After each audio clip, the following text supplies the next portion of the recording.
Let's talk about the power of water for a minute. Come on over here. I want to show you something. Look at this. This hole right here, nobody likes this hole. The Department of Transportation hates this hole. Every time you drive over this, you would hate this hole. I drive over this hole to work every single day. Do you know how this hole forms?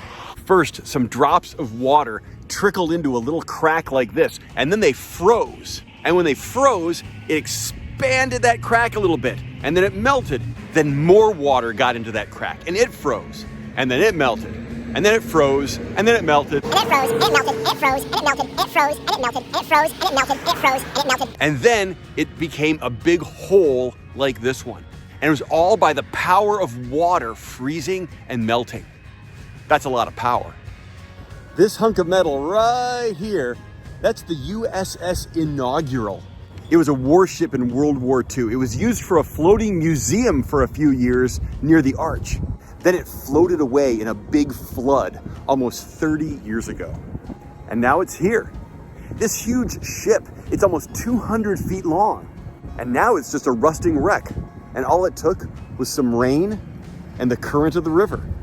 That's powerful. This is me. See, God says in His Word that I wasn't born as a child of God. I naturally do mean stuff and say unkind things and think bad thoughts. Maybe you do too.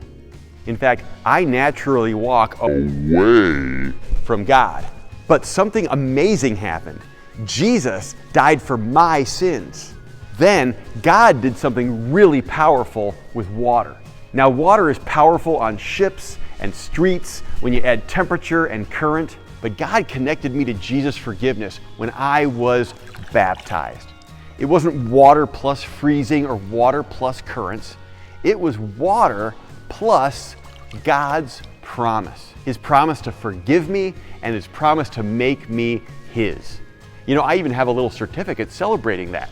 My kids have banners that celebrate theirs. Maybe you do too. The point is, it's not just about water. It's about a God who loves you. And when you are in God's family, you are in God's story.